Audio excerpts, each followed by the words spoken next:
യൂറോപ്പിലെ സഭയ്ക്കൊക്കെ ഇന്ന് നേരിട്ടിരിക്കുന്ന ഒരു പ്രതിസന്ധി എന്ന് പറയുന്നത് വിശ്വാസത്തിൻ്റെ പൈതൃകങ്ങൾ കൈമാറപ്പെട്ടിട്ടില്ല വേണ്ടത്ര എന്നുള്ളതാണ്. യൂറോപ്പിലെ സഭയിൽ ഒത്തിരി നന്മയുണ്ട് കേട്ടോ. നമ്മൾ യൂറോപ്പിലൊക്കെ എല്ലാം സഭ തകർന്ന് കിടക്കുകയാണ്, അവിടെ എല്ലാം മോശമാണെന്നൊന്നും ഞാൻ പറയില്ല. ഒരുപാട് നന്മ നമുക്കില്ലാത്തത് അവർക്കുണ്ട്. പക്ഷേ നമുക്കുള്ള ചില അടിസ്ഥാനപരമായ നന്മകൾ ഒരു കാലത്ത് അവർക്ക് നമ്മെപ്പോലെ ഉണ്ടായിരുന്നത് നഷ്ടപ്പെട്ടു പോയത് കുടുംബ ബന്ധങ്ങളാണ്, വിശ്വാസ പൈതൃകങ്ങളാണ്. വിശ്വാസ പൈതൃകങ്ങൾ തലമുറകളിലേക്ക് കൈമാറുന്നതിൽ അവർ പരാജയപ്പെട്ടു. ആ പരാജയത്തിൻ്റെ ഉത്തരവാദി എല്ലാവരും കൂടിയാണ്. സഭയിലെ പിതാക്കന്മാരും വൈദികരും വീട്ടിലെ പിതാക്കന്മാരും അമ്മമാരും എല്ലാവരും അതിനകത്ത് ഉത്തരവാദികളാണ്. അതേസമയം മറ്റു പല കാലത്തിൻ്റെ മാറ്റങ്ങളെല്ലാം അതിന് കുടപിടിച്ചു എന്ന് മാത്രം. ഈ പ്രതിസന്ധി നമുക്കും ഉണ്ടാകാൻ പാടില്ല എന്ന് പറയത്തില്ല.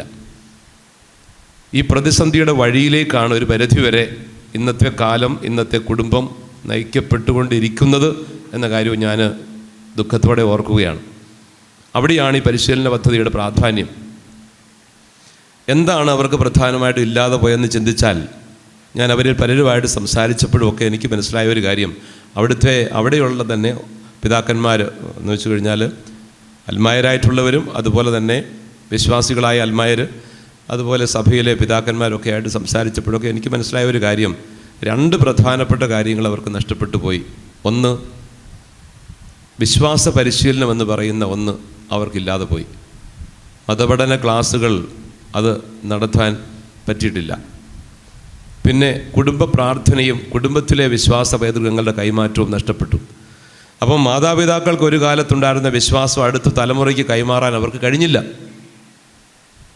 അതുകൊണ്ട് എന്ത് സംഭവിച്ചു? അവരാരും പള്ളിയിൽ വരേണ്ട ആവശ്യമില്ലാത്തവരായി മാറി.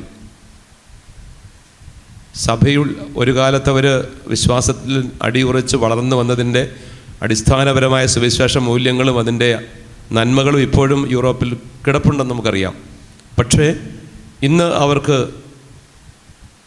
ദൈവത്തെക്കുറിച്ച് ചിന്തിക്കാൻ നേരമില്ലാതായി മാറി. എല്ലാവരും എന്നല്ല, ചില സ്ഥലങ്ങളിലൊക്കെ അത്ഭുതകരമായ വിധം നമ്മളെക്കാൾ കൂടുതൽ വിശ്വാസത്തിൽ പടർന്ന് പന്തലിച്ച് നിൽക്കുന്ന വേദികളും കുടുംബങ്ങളും ഞാൻ കണ്ടു. അതും ഞാൻ പറയാൻ ആഗ്രഹിക്കുന്നു. പക്ഷേ അങ്ങനെ വിശ്വാസം ജീവിച്ചത് കുടുംബത്തിലൂടെ പ്രാർത്ഥനയിൽ പങ്കുവയ്ക്കാനായിട്ട് അവർക്ക് കഴിയാതെ പോയി. ഒരുമിച്ചിരുന്ന് പ്രാർത്ഥിക്കുന്ന കുടുംബങ്ങളില്ലാതെ പോയി. വിശ്വാസത്തിൻ്റെ അനുഭവങ്ങളും വിശ്വാസത്തിൻ്റെ പ്രബോധനങ്ങളും മക്കൾക്ക് കൈമാറുന്നതിന് വീട്ടിലോ ദൈവാലയത്തോടനുബന്ധിച്ചോ സാധ്യതകളില്ലാതെ പോയി.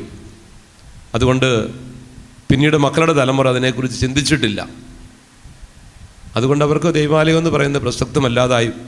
ആരാണ് കർത്താവെന്ന് പോലും അറിഞ്ഞുകൂടാ. ക്രിസ്മസ് എന്ന് പറയുന്നതിൻ്റെ അർത്ഥം പോലും എന്താണെന്ന് അറിയില്ലാത്ത ആളുകൾ, ക്രൈസ്തവ നാമധാരികൾ ഉണ്ട് എന്നുള്ളത് സത്യമാണ്. എന്താണ് ക്രിസ്മസിൻ്റെ അർത്ഥം എന്ന് ചോദിച്ചു കഴിഞ്ഞാൽ ഒന്നും കൃത്യം അറിയത്തില്ല. പല യങ് ജനറേഷനും പറയാനായിട്ട് എന്തോ ഒരു സംഭവം കൃത്യമൊന്നും അറിയത്തില്ല. അതിനെക്കുറിച്ച് അവർ ബോധേടല്ല. അങ്ങനത്തെ സാഹചര്യം പോലെ ഉണ്ടായി, അത്രമാത്രം. എന്നാൽ അങ്ങനെയൊക്കെ ആയി ഇത്ര പുരോഗതി പ്രാപിച്ച് നിൽക്കുന്ന ഈ സ്ഥലത്ത് ജനങ്ങൾ സംതൃപ്തരാണോ? അല്ല. കാരണം ദൈവത്തെ കൂടാതെ യഥാർത്ഥ സന്തോഷമോ സമൃദ്ധിയോ സമാധാനമോ ഐശ്വര്യമോ ഒന്നും കിട്ടുന്നുമില്ല. ഭൗതിക പുരോഗതി ഉണ്ടെങ്കിലും യഥാർത്ഥ കുടുംബ ബന്ധങ്ങൾ, കുടുംബത്തിൻ്റെ ഐശ്വര്യം, സൗഭാഗ്യം, നന്മകൾ അതൊക്കെ ദൈവവുമായിട്ട് ബന്ധപ്പെട്ട് നിൽക്കുമ്പോൾ മാത്രമേ അനുഭവിക്കാൻ പറ്റുകയുള്ളൂ എന്നുള്ളതാണ് സത്യം. അതുകൊണ്ട് ഒത്തിരി പ്രതിസന്ധി ഇന്ന് നേരിടുന്നുണ്ട് അവർ എന്ന കാര്യം ഞാൻ ഓർക്കുകയാണ്. അതേസമയം തന്നെ യൂറോപ്പിലെ തന്നെ ചില പള്ളികളിൽ മാഡ്രിഡ് പോലത്തെ സ്പെയിനിൻ്റെ തലസ്ഥാനമാണ് മാഡ്രിഡ്, നിങ്ങൾക്കറിയാം. അപ്പോൾ അവിടെയുള്ള ചില ഇടവകകളിലൊക്കെ നല്ല സജീവമായിട്ട് ഞായറാഴ്ച 5-8 കുർബാനകളുള്ള ഒരു വലിയ ഇടവക ഞാൻ കണ്ടു. ആ ഇടവക പള്ളിയിലെ ദിവസങ്ങളിൽ പോലും കുമ്പസാരിക്കാൻ ധാരാളം ആളുകൾ ഓടിയെത്തുന്നു. ഞായറാഴ്ചകളിൽ 5 മണിക്കൂറൊക്കെ കുമ്പസാരിക്കാൻ 2-3 അച്ഛന്മാരിരിക്കേണ്ട ഇടവകയുണ്ട്. യൂറോപ്പിലെ കാര്യം ഈ പറയുന്നത്. അവിടെ എല്ലാം തകർന്നു തീർന്നൊന്നും പറയേണ്ട കാര്യമില്ല. അങ്ങനെയുള്ള സ്ഥലങ്ങളുമുണ്ട്. ഈ പറയുന്ന ആളുകളൊന്നും നിരീശ്വരവാദികളൊന്നും അല്ല കേട്ടോ. അവർ ദൈവത്തെക്കുറിച്ച് ചിന്തിക്കുന്നില്ലെന്നേ ഉള്ളൂ, ദൈവമില്ലെന്നൊന്നും അവർ പറയുന്നില്ല. അപ്പോൾ ഈ പറഞ്ഞ ഇതുപോലെയുള്ള നല്ല ഇടവകകളും നന്നായിട്ട് വിശ്വാസമുള്ളവരും ഉണ്ടെന്ന കാര്യവും ഞാൻ ഓർക്കുകയാണ്. അപ്പോൾ നമുക്കും ഈ അപകടം ഉണ്ടാകാം എന്ത് ചെയ്തില്ലെങ്കിൽ. നമ്മുടെ കുടുംബത്തിലും വിശ്വാസത്തിൻ്റെ പൈതൃകങ്ങൾ കൈമാറപ്പെടുന്നുണ്ടോ പണ്ടത്തതുപോലെ? നമ്മുടെ മാതാപിതാക്കളുടെ കാര്യം ഓർത്താൽ മതി. നമ്മുടെ മാതാപിതാക്കൾ എങ്ങനെയാണ് നമുക്ക് വിശ്വാസം കൈമാറിയത് അത് ഓർക്കുക. ഒരുമിച്ചിരുന്ന് പ്രാർത്ഥിക്കാൻ നമ്മളെയെല്ലാം വിളിച്ചുകൂട്ടി മാതാപിതാക്കളുടെ ഒരു തലമുറയുണ്ടായിരുന്നു. സന്ധ്യമണി അടിക്കുമ്പോൾ തന്നെ ഒരുമിച്ച് പ്രാർത്ഥിക്കാൻ വരണമെന്ന് പറയുമായിരുന്നു. ഒരുമിച്ചിരുന്ന് ഭക്ഷണം കഴിക്കാൻ ആഗ്രഹിക്കുമായിരുന്നു. അതുപോലെ വേദപാഠ ക്ലാസ്സുകളിലേക്ക് കുട്ടികളെ താല്പര്യപൂർവ്വം എന്താടാ പോകാത്തതെന്നൊക്കെ പറഞ്ഞു വിടുമായിരുന്നു, അന്വേഷിക്കുമായിരുന്നു. ഇടദിവസങ്ങളിലും പള്ളിയിൽ മക്കളെ പറഞ്ഞു വിടാൻ ശ്രദ്ധിക്കുമായിരുന്നു. അതുപോലെ മക്കളുടെ സ്വഭാവ കാര്യങ്ങളിൽ വലിയ ശ്രദ്ധ പുലർത്തുമായിരുന്നു.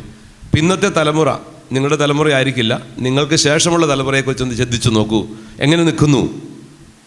ഈ ഒരു അപകടം നമ്മൾ മുമ്പിൽ കാണണം. കൈവിട്ടു പോകാനുള്ള വലിയ സാധ്യതയുണ്ട് പലതും. അതുകൊണ്ട് ഓർക്കുക, നമ്മൾ മാതാപിതാക്കൾ, പ്രത്യേകിച്ച് നിങ്ങൾ പിതാക്കൾക്ക് വലിയ പങ്കുണ്ടെന്ന്, വലിയ റോള് പിതാക്കൾക്ക് നിർവഹിക്കാനുണ്ട്. എന്ന് മാത്രവുമല്ല, നമ്മുടെ യങ് ജനറേഷനിൽ യുവാക്കളായ ചെറുപ്പക്കാർ, യുവാക്കളായ ചെറുപ്പക്കാർ ഇന്ന് പലതരത്തിലും പിന്നാക്കം പോയിരിക്കുന്നു. പലതരത്തിലും നമ്മുടെ പെൺകുട്ടികളെക്കാൾ ഇന്ന് ആൺകുട്ടികൾ പിന്നാക്കം പോയിരിക്കുന്നു. ഉത്തരവാദിത്വം ഏറ്റെടുക്കാൻ താല്പര്യമില്ലാത്തവരായി, ജോലിയിലും പഠനത്തിലും പിൻപിലായി, അങ്ങനെയൊക്കെ പോയതിൻ്റെ പരിണിതഫലമായിട്ട് നമ്മുടെ ആൺകുട്ടികൾക്ക് വിവാഹം നടക്കുന്നില്ല. ഇന്ന് കമ്പാരിറ്റീവ്ലി കണക്കെടുത്ത് നോക്കിക്കഴിഞ്ഞാൽ ഈ പെർസെൻറ്റേജ് വളരെ, ആൺകുട്ടികൾ 100 പേര് വിവാഹം കഴിക്കാൻ നിൽക്കുന്നെങ്കിൽ 2 പേരെ കാണുള്ളൂ പെൺകുട്ടികൾ. അങ്ങനെ അത്രയും വലിയ അന്തരമാണ്. 2:100 അതുപോലത്തെ അന്തരമായിരിക്കും. അപ്പം അത്രയും വലിയ ഒരു അന്തരം ഇന്ന് എത്തിയിട്ടുണ്ട് ഇവിടെ. അതുകൊണ്ട് നമ്മുടെ ആൺകുട്ടികളെ ശക്തീകരിക്കേണ്ടത് നമ്മുടെ കടമയായി മാറിയിരിക്കുന്നു. അത് പിതാക്കളുടെ വലിയ ഉത്തരവാദിത്വമാണ്.